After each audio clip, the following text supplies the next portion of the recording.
estamos vivendo o tempo do Natal. E vivendo esse tempo do Natal, do grande mistério da encarnação do Filho de Deus, nós celebramos hoje a festa da Epifania, lembrando a adoração de Jesus pelos magos, representantes das pessoas do mundo inteiro. Então a liturgia de hoje realça o sentido universal da obra de Cristo.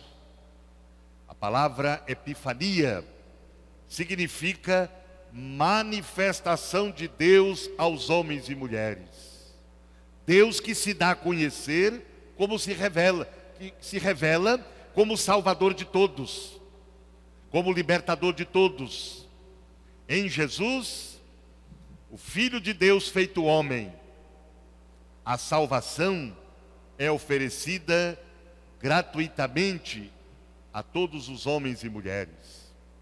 Deus quer que todos os homens e mulheres sejam salvos e cheguem ao conhecimento da verdade. No trecho da segunda leitura da carta de Paulo aos Efésios, ele mostra o plano universal de Deus, que inclui todos os povos, judeus e pagãos. Todos são chamados à salvação, à mesma herança. E para participar desta herança, é necessário assemelhar-se ao Cristo, numa vida de humildade, de simplicidade, e sendo luz para os outros, sendo sinal de esperança, de salvação para os outros, fazendo com que os outros acolham o projeto salvador de Deus.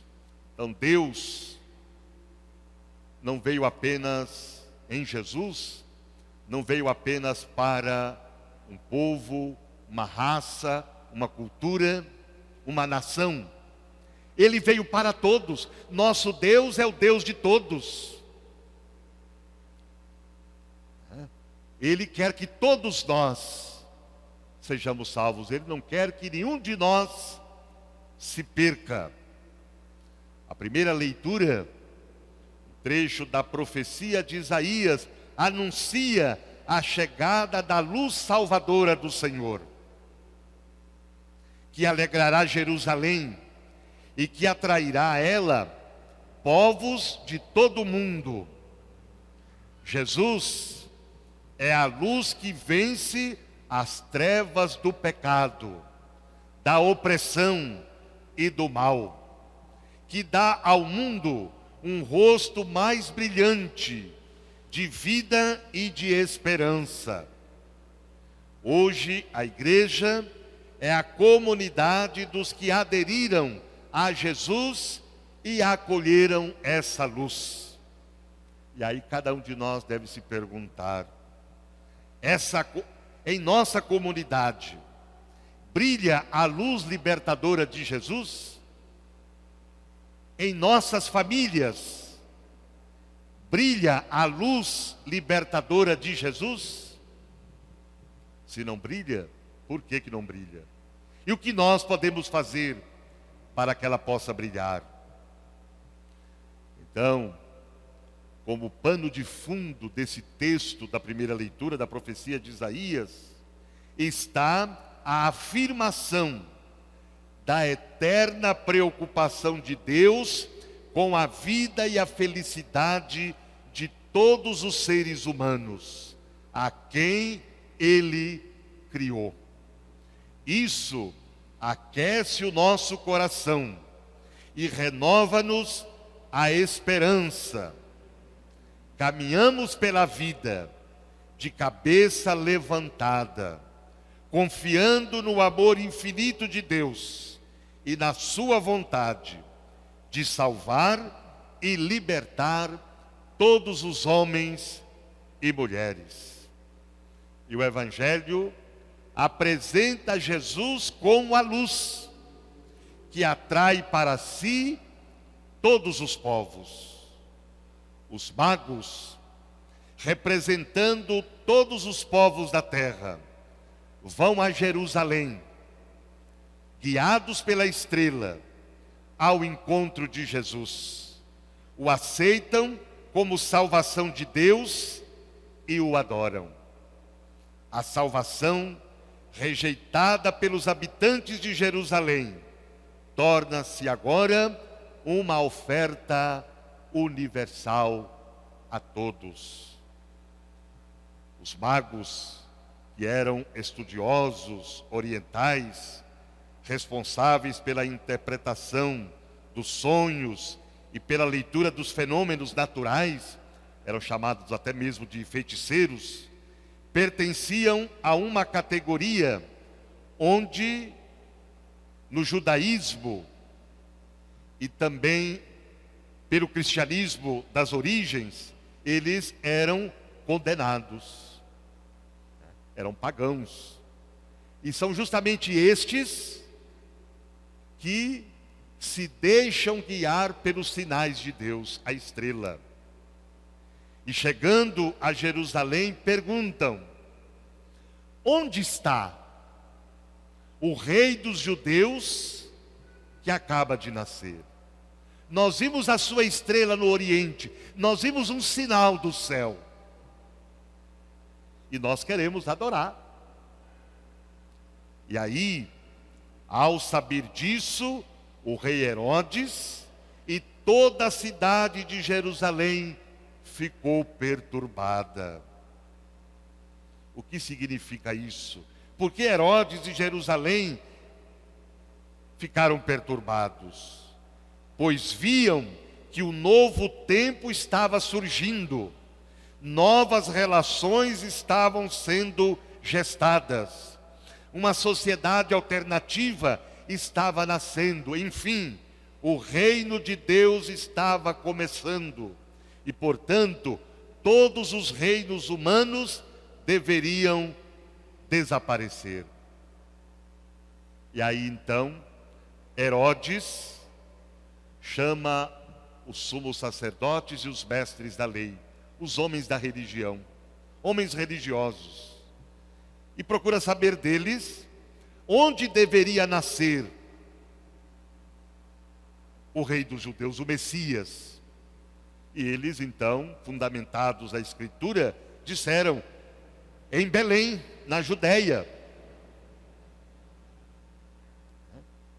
Vejam, os sumos sacerdotes e os mestres da lei eram estudiosos, sabiam onde o Messias devia nascer, mas não procuraram, não o procuraram. Então não basta saber que Jesus nasceu, que ele existe. Não basta saber de cor e salteado capítulos e versículos dos evangelhos. Não basta admirar Jesus. Não basta achar bonito o presépio. Mas é preciso vencer a indiferença. É preciso aderi-lo. É preciso se comprometer com ele. É preciso segui-lo. É preciso acolher a sua palavra. Então veja a atitude de indiferença daqueles que se diziam religiosos, daqueles que se diziam estudiosos da Bíblia.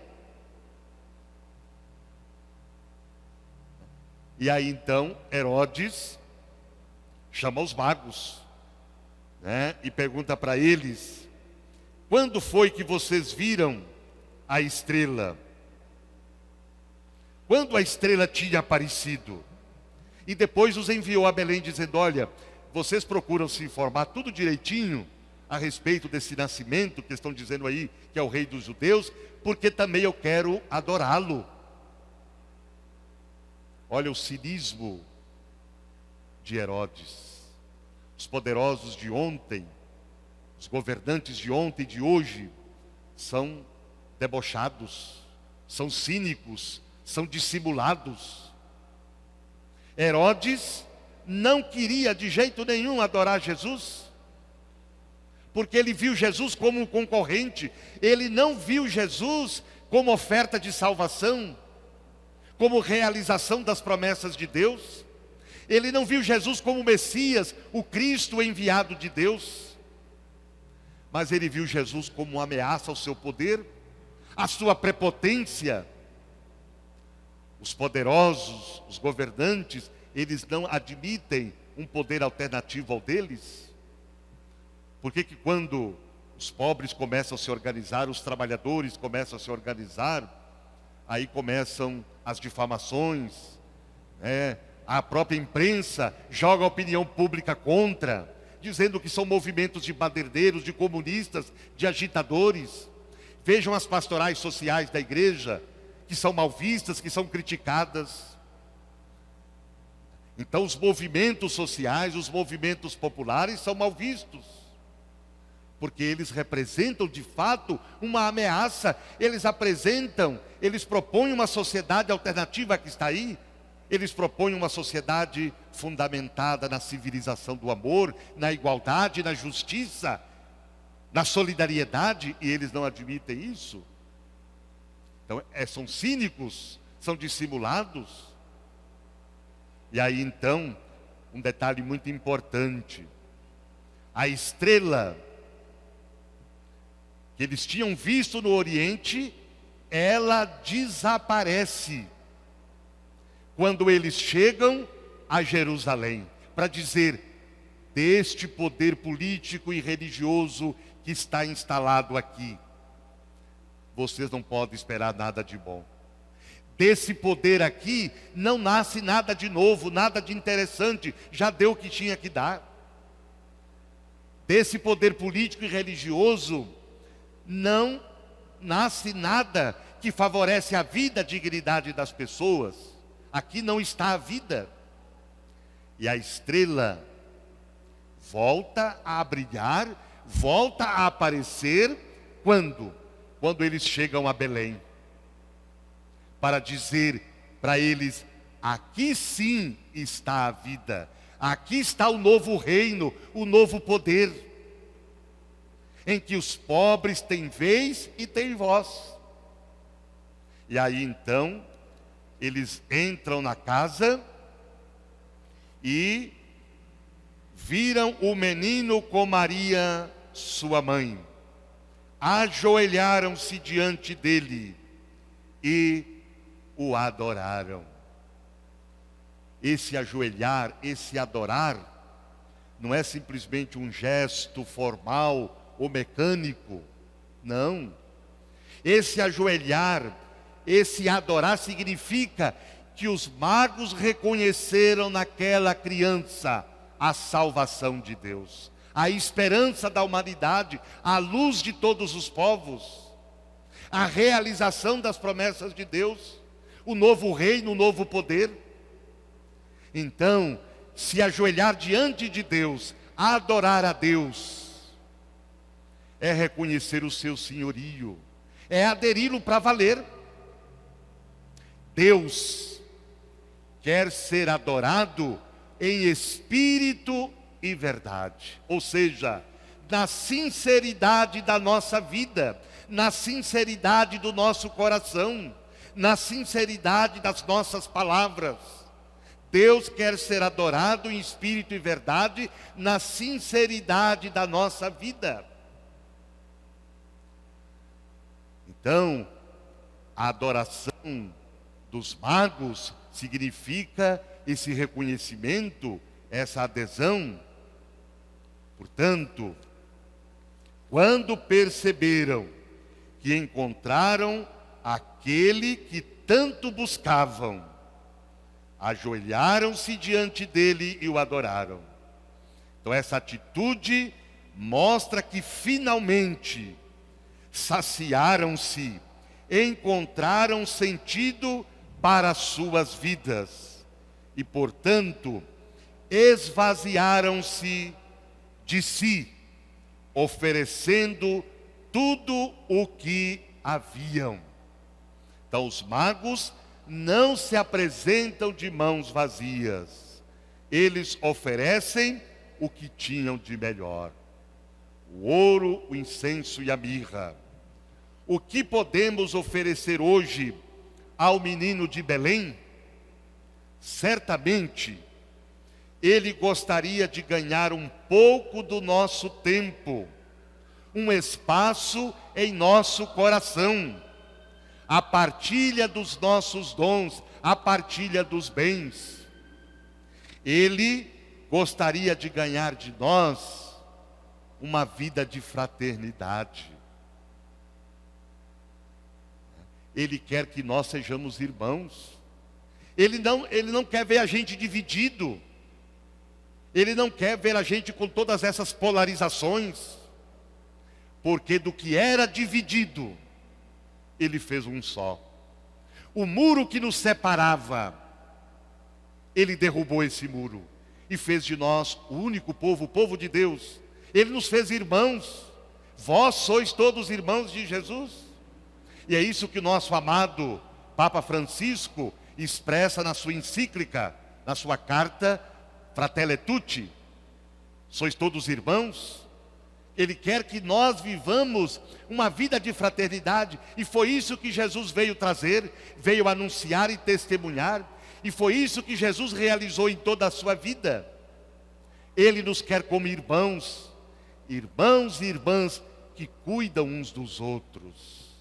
Foi a mensagem do Papa Francisco para o Dia Mundial da Paz, celebrado no dia 1º.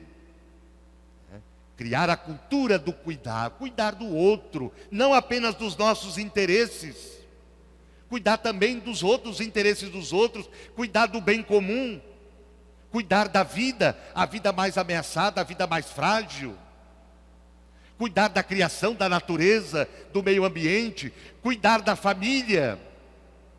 Cuidar da igreja, da comunidade. Cuidar dos que sofrem, dos que são necessitados. Então, essa cultura do cuidado, essa vida de fraternidade, esse é o presente que Ele gostaria de ganhar de todos nós. Vamos criar essa mentalidade, essa cultura do cuidado. Vamos vencer a indiferença. Vamos vencer as rivalidades. Vamos vencer o individualismo. Vamos vencer as competições. O irmão, a irmã, não é alguém com quem eu tenho que competir, alguém com quem eu tenho que vencer, ou alguém com quem eu tenho que passar a perna. Não. É meu irmão de fé, de caminhada. Nós somos uma única família. Do que era dividido, Ele fez um só. Vamos ser construtores de ponte, construtores de paz, de relações pacificadas, de relações humanas, justas e solidárias, para que assim nós possamos realmente participar da herança que Deus nos concedeu. E aí diz o Evangelho que após reconhecer Jesus, o adorá-lo, os magos foram avisados em sonho para não voltarem a Herodes. Retornaram para a sua terra, seguindo outro caminho. Na Bíblia, sonho é discernimento, é intuição. Então os magos intuíram, discerniram que realmente de Herodes e de seu poder não podia esperar nada de bom. Retornando por outro caminho, eles romperam de vez com Herodes, com aquele poder opressor, prepotente e assassino. Eles romperam com aquele sistema segregador, que excluía as pessoas. Nós também precisamos desse discernimento, dessa intuição. Nós temos que discernir, intuir onde está a vida e onde não está a vida. Discernir entre aquilo que é de Deus e o que não é de Deus. Nós também temos que romper, temos que ter coragem de romper com qualquer sistema, com qualquer poder que oprime, que segrega, que exclui, que mata a vida. E não basta dizer Deus acima de tudo, porque Deus está no nosso meio. E não basta dizer Deus acima de tudo, se está contra a vida dos pobres, contra os trabalhadores, contra os mais necessitados. se não preocupa com o bem-estar de todos, não adianta isso. É preciso então ter esta coragem desse rompimento, desse seguir outro caminho. Porque seguir outro caminho é a primeira atitude de quem faz o encontro autêntico com Deus. E desse encontro surge uma nova maneira de relacionar-se com Deus e com o próximo. Consequentemente, brota uma nova mentalidade que rejeita qualquer forma de poder que oprime, que exclui, que segrega e até mata, inclusive amparado pela religião, como o complô de Herodes com os sacerdotes do templo. A experiência autêntica com Deus, portanto, provoca no ser humano a necessidade de percorrer novos caminhos, o que pode ser compreendido como uma nova maneira de viver, com novas atitudes parecidas com as de Jesus.